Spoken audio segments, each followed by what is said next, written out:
À la fin de la dernière période glaciaire, il y a environ 18 000 ans, le niveau de l'océan Atlantique est d'environ 120 mètres plus bas qu'aujourd'hui. Avec le réchauffement de l'atmosphère, l'océan entame une remontée transformant les éperons rocheux en îlots.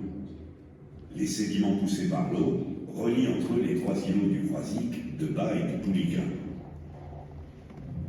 Les courants marins contournent cette barrière naturelle, créant deux grandes flèches de sable de direction contraire, à Pimpron et à la Baule. Se forme alors une lagune côtière ne communiquant avec la mer que par deux entrées. À l'ouest, le trait du Croisic, à partir duquel 13 édiers irriguent l'ouest de la lagune. Et au sud-est, l'édier du Pouliguen, qui arrose à lui seul 30% des salines.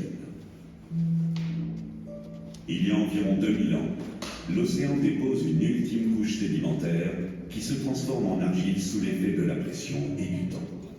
C'est à ce moment, au tout début de notre ère, que tout est en place.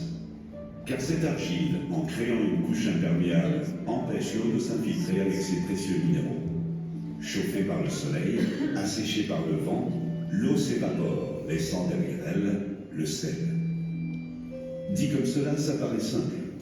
Mais il a fallu plusieurs générations pour mettre au point la technique des paludiers. Nous ignorons la date exacte de la création de la première saline. Mais dès le IXe siècle, le cartulaire de l'abbaye Saint-Compagnon de Rezon mentionne une douzaine de donations et actes de vente de salines. Au cours du Moyen-Âge, l'essor démographique entraîne une plus forte demande du sel. La production s'intensifie avec le creusement de nouvelles salines. Devenue riche et puissante, Guérande est à la mode chez les Grands de Bretagne.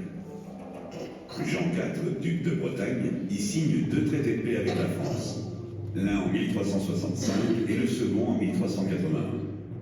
Et il se marie en 1386 avec Jeanne de Navarre, ici même, dans notre village de Saillet. C'est vous dire l'importance de la région en cette fin de XIVe siècle.